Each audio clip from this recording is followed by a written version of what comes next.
Hello ladies and gentlemen, this is Bryant with SFOT Source, your premier unofficial guide to Six Flags over Texas. We are here at the first Friday operating day of Fright Fest 2019 at Six Flags over Texas. So basically what that means is this video is pretty much going to jump right into the spooky stuff. I just want to warn everyone that there will potentially be some adult themes in this video, strobe lighting, stuff like that, so just keep that in mind while you're watching. Now for our Fiesta Texas video, we actually did walk around during the day, show you guys the kid-friendly stuff and kind of what scare zones looked like during the day. We're not going to quite have that luxury today, but that doesn't mean I won't come back at a later day and do that. So if you're interested in seeing that kind of stuff, please let me know in the comments below and we'll kind of gauge how we do our next Fright Fest videos. We're really excited about tonight. There are expanded scare zones, new theming inside the returning scare zones. We have 3 new haunted houses. Unfortunately, I don't have any credentials to film inside the haunted houses, but I'll show you guys where they're located, kind of give you some backstory, and give you my honest opinion about them. So, without further ado, let's head into the park. Right when you walk up, you have this festive photo opportunity right before you go into security. Take a nice picture with a hearse and some monsters and some other things. Alright, so this is always going to be the base price. They don't do all of the crazy Gold Plus Platinum Season Pass prices. These are the base prices. Now keep in mind, when it is busier, these will go up. However, if you are Diamond Elite, it is always going to be $9.99 to upgrade to Express, regardless of what these prices are. So just keep that in mind. I think you can kind of, determine if I'm going on a busy Saturday, the prices are going to be more, and if I'm not, then they will be lower. They did a really nice job just decorating the entrance area, lots of cobwebs and spiders and lighting everywhere, so this will probably look pretty cool at night too. We're now inside the park. Every night at 7 p.m. the awakening happens, and that's basically the beginning of the spooky. So they're going to do a ceremony, introduce various monsters from scare zones and haunted houses, and then they'll actually do a performance of Dead Man's Party. So make sure you get up here at 7 p.m. each night if you're into the scary. He has summoned them with hopes to persuade these powers to join alliance with him.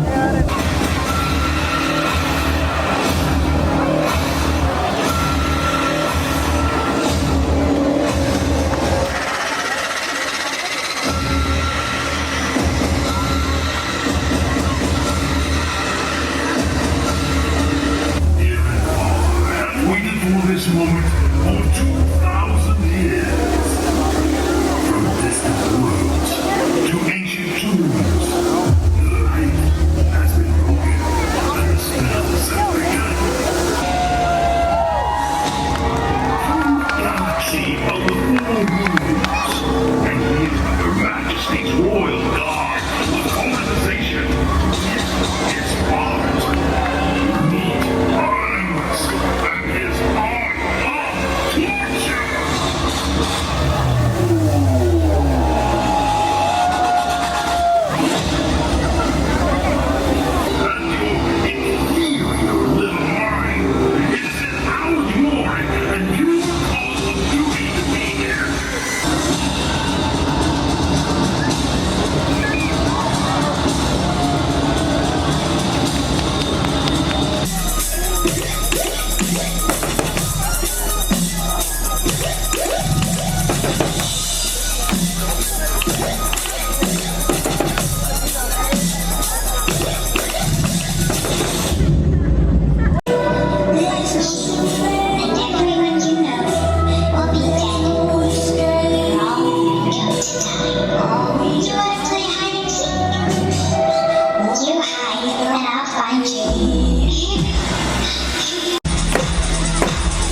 As we walk through the Mexico section, They have just decked this place out in cobwebs and tombstones and everything. And then of course over here on the right is Karaoke, which during the weekend will happen during the day. We do have those times on our guide, but if you do come on a weeknight where they open later, that won't be available, as well as the kid stuff like I pointed out earlier. But just kind of, while we still have a little sunlight, just kind of enjoying the decor. Definitely a lot more than before. And I don't know if it comes across in the video, but the Awakening and the new version of Dead Man's Party are both really good. They've just improved both of them immensely. Over here in the Texas section, kind of across from the Dippin' Dots Sundae shop, there's actually a Fright Fest themed photo op here, so you can actually have your picture taken with a witch. That is really cool. So here's a look at the Piggy's Bloodshed house. You can see they've really decked this out in cobwebs, and one of the ladies at that photo booth down there was incredibly rude, so that doesn't really set a nice tone. I'm actually trying to sell the new feature and not diminish it, but don't really want to deal with her, so I won't be getting my picture taken there. And we're now walking into the Squeak Wong Pig scare zone. There shouldn't be any monsters out right now, but you can see a lot of temporary setup in here, so they're actually setting this all up, and the concept is to force you to walk down this condensed pathway. So if they have plenty of monsters in here, this is going to be pretty crazy. I like it already. It's not even dark yet. Of course we'll walk through. Oh my gosh, that is crazy. Stopped off at the old reliable Chop 6. You can see they actually redid the lighting in here to make it more spooky. Got some orange chicken and chow mein. I promise it is more edible than it looks. And the reason I'm kind of showing this to you guys is the dining pass is actually valid until 9 p.m. during Fright Fest. So you do have some extended time to actually get your dinner and your snack. Alright, it's dark and we're in Squeak Wong Pig. There is definitely at least 1, 2 sliders in here. And it's very dark. But here's that main thoroughfare of Squeak Wong Pig.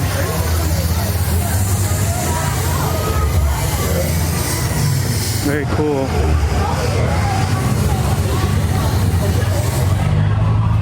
You can't really avoid this either. Uh-oh.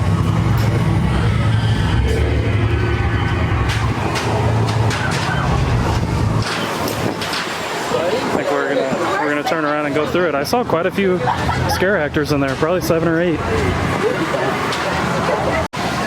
Let's go in from this end. It's very tricky to film because it is very dark, which is good.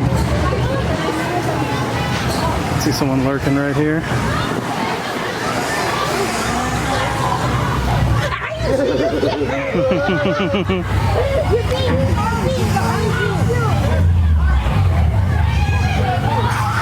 Lots of places for monsters to hide in here.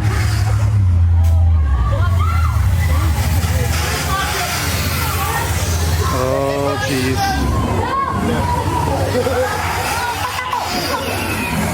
She has a chainsaw.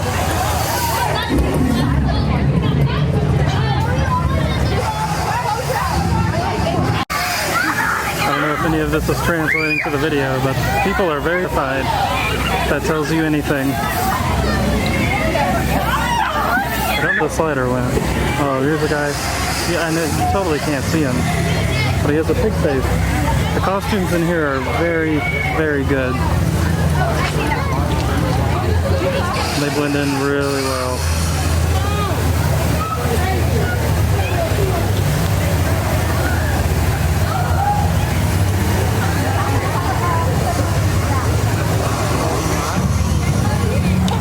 It's very pee in here.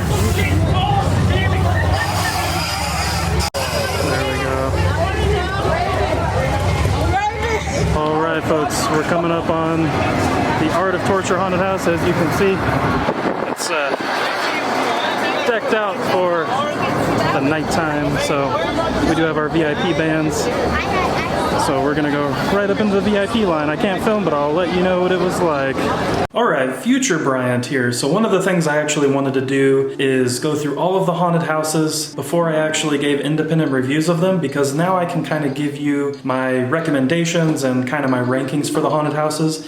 So of course, as you just saw, we entered the Art of Torture, and honestly, this was my #1 ranked house out of the 6 houses. The scares were great. They were from the top, they were from the bottom, and of course they came at you from the sides. There were a lot of cool just jumping things, a lot of really cool details in this house. I do have to admit, very gory house, so if that's something you're not into, I would probably stay away from this one. I love that there's a character in this house to relate to. So if you don't know the backstory, there's an artist, and the way that he creates art is that he tortures people, puts them on display, and that's kind of the running theme of this.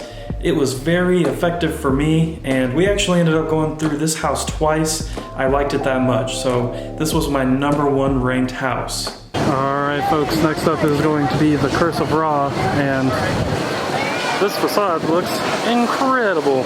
This gives you a little more tame look at the opening of the Curse of Ra.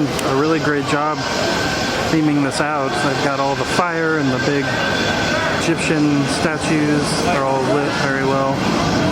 So next up we went through Curse of Ra, which is an Egyptian themed house, and basically what it is you're going through a temple or a tomb of Ra, which is a deity from Egyptian times. You're looking for the treasure. No one escapes with the treasure. That's kind of the running theme.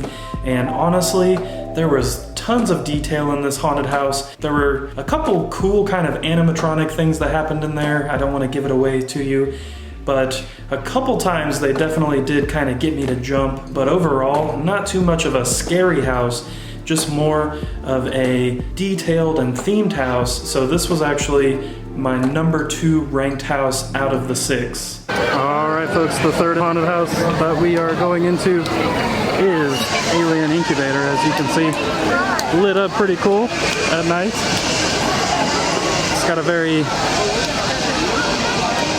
interesting look to it, but see those freaky aliens on top, very cool. The third and final new house for the 2019 Fright Fest event was Alien Incubator, and just like the Curse of Ra and Art of Torture, super detailed, and not so much a scary one, actually less than Curse of Ra. Didn't really get jump scared a lot. There's just a lot to look at, and I think there's actually some animatronic things in there that are supposed to be doing things that just aren't quite working. I don't know if they're gonna get that working later on in the season, but even with them not working, it all still looked really cool. Lots of cool little lighting things in that house, and then of course, at the end, there is something that is humongous. I'm not going to give it away for you, but it was very cool, very impressive, and they did try to kind of get you scared there, so they did a pretty good job. I'm not easily scared. Like I said, the overall effect and ambiance of this house was amazing.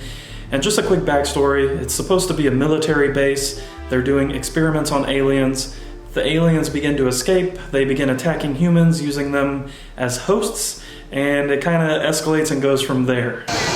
Alright folks, let's walk through the Voodoo Swamp. As you saw in some of our past videos, they actually do have some new props, and it's already looking really spooky in here.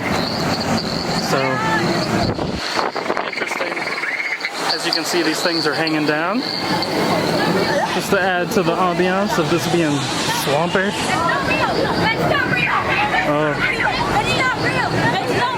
So far all I see are children.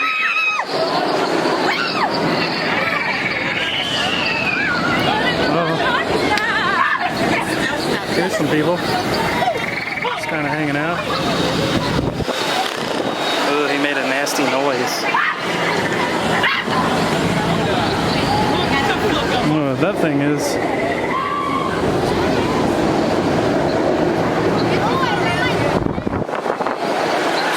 These facades look like they're still kind of pushed up against the wall, so not super sure. As we go through Boomtown, you can see they've decorated with cobwebs and spiders. Very nice. many of the specialty food booths are back for Fright Fest. Here in Boomtown, they do have one called Rockin' Rotisserie Barbecue, and I think one of our other visits out here, we will have to kind of dive deeper into that. There's also a bar right here called The Yard, which is cool. This looks like it's actually run by the park, so that's pretty fun. There's actually a few of these Diablo options here at Dry Hole Charlie's in the Boomtown section. You can get the Diablo Inferno fries. It's a snack plus $2, and basically these are bacon cheddar fries with ghost pepper sauce. So feel free to indulge in that if you dare. Here is the Anarchy Unleashed Scare Zone, which now has a walkthrough situation. You can see we've got a happy guy and some sliders, of course. What did he say? Oh, yes, I would love to. But there's this walkthrough situation, and I don't really know what it is. I don't know if there's things in there or what. I want to know in the comments below. Have you guys walked through this thing yet? Alright folks, we've made our way down to Gotham City, and right next to Harley Quinn's Pinsanity, of course, is Hell Block 6, Sentenced to Death. This was a brand new haunted house last year, and it's time to go get our punishments and see if we get to go to prison or something. So, as you just saw, we went through the Hell Block 6 haunted house, which was a new for last year attraction, and I have some bad news. This actually ranks 5th place out of the 6 haunted houses for me, and here's why. When this came about last year, it was kind of a cutting edge house for Six Flags Over Texas. There was a lot of interaction. You actually had kind of a pre-show where there was a judge sentencing you, and there was actually a point where they would split your party up. They would actually plant people who looked like guests into your group, and then they would actually get attacked and abducted in this prison. And they've moved way away from those things. It's more of just kind of a generalized house now. There's actually a whole section where you're just kind of walking through Duvetine theater curtains the whole time, and that's fine to an extent, but it didn't really do anything for me, especially when you try to compare it to what it was originally. Not sure why so much stuff has changed in this house. They did redo the ending, and it's a pretty fun ending, but I think just setting a standard for last year as to how great this house was and then comparing it to this year kind of led me to some disappointment. And I had a great time overall in the house. There was still some pretty good scares in there, but I think with the expectation, it just kind of killed it for me.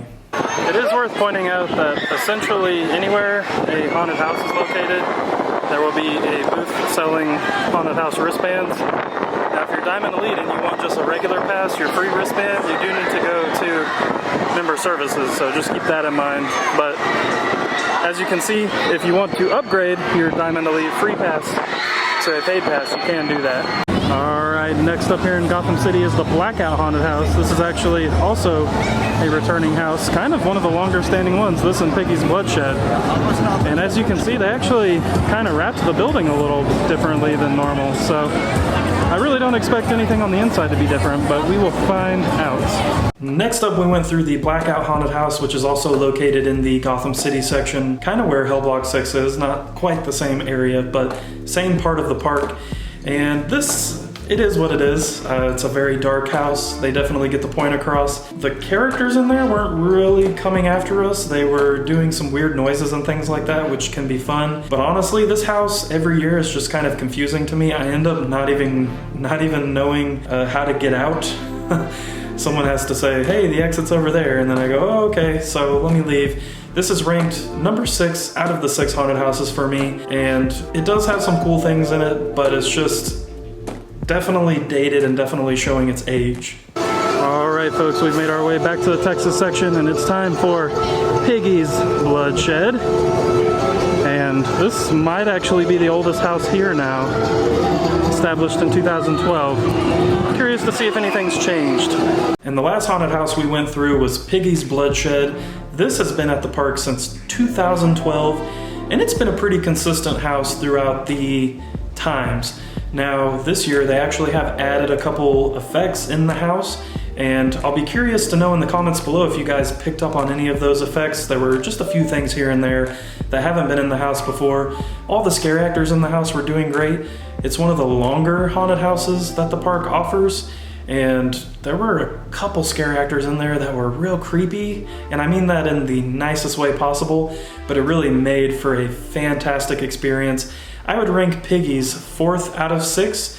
And really the only reason I would do that is because in the other 3 brand new houses, I enjoy the more detailed theming kind of over the scare factor, because at Six Flags I do definitely feel like there is kind of a limit to how scared you're going to get. It's not a Universal or a Knott's Scary Farm where they're kind of going all out. So it ranks 4th on my list, but I definitely had a fantastic time in the house. Here's our final Scare Zone Freak Town sideshow, which actually the witching hour has begun, where all the scare actors come up to the front, so we might see more than just circus things here. Yes, we are, for sure.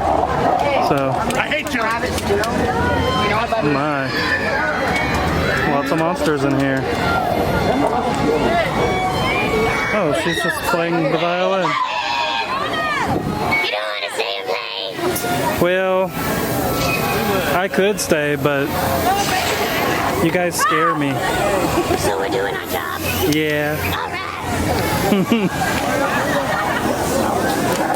There's been really good interaction with scare actors.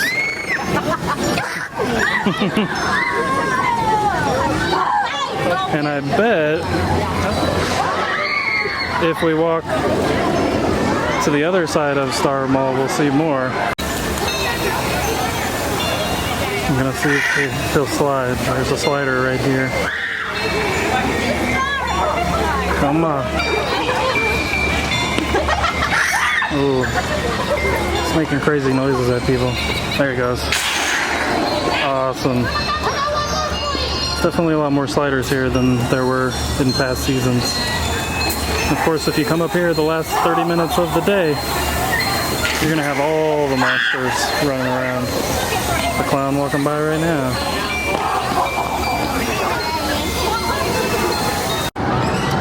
Came over to the Mexico section to see if we could find the other half of the witching hour monsters. I do see fog rolling over here, but I haven't seen any monsters. They're usually kind of further up towards the entrance, but people are yelling and running, so that is a good sign. We will walk towards the pier and see what we can find.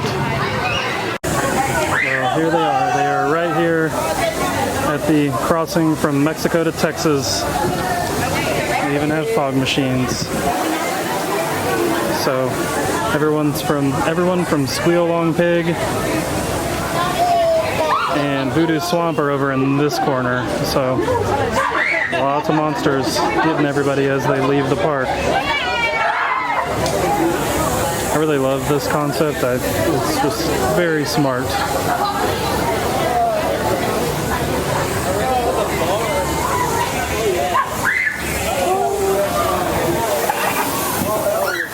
There's a slider over here too.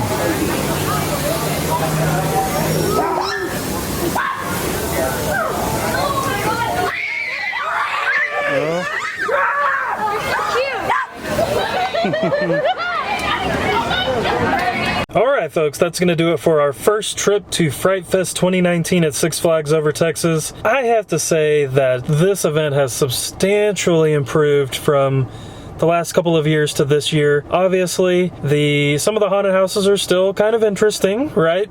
But that's okay. The 3 new haunted houses are great. Art of Torture is by far my favorite, but the theming in Curse of Ra and Alien Incubator are amazing. They were great to walk through, and hopefully maybe as the year goes on they get a little bit scarier, because there were definitely a good amount of scare actors in them. It was just kind of interesting setups for all of those. It was definitely very challenging tonight to really show you guys in depth everything that's going on at Fright Fest when you only have a few hours to really check it out.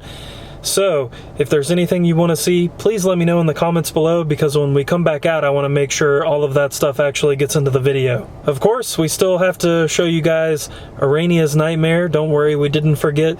We will be coming back. We'll do some kind of live shows exclusive. We'll throw clips of that show in.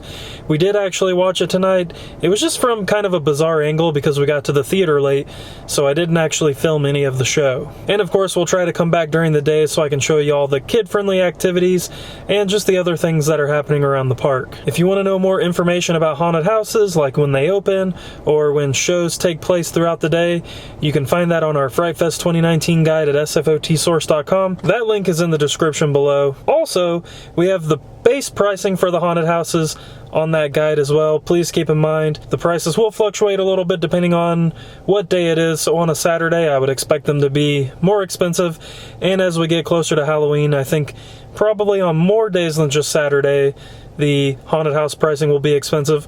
I did get the Park 2 confirm with me that the Diamond Elite upgrade to Express will always be the $9.99, so that is a fantastic deal still. And really, there's no question for me as a Diamond Elite member to just do the Express. We really didn't wait for anything tonight. Highly recommend this event. I had tons of fun, and we'll have to get back out here soon. We thank you all for watching, and we'll see you at a theme park.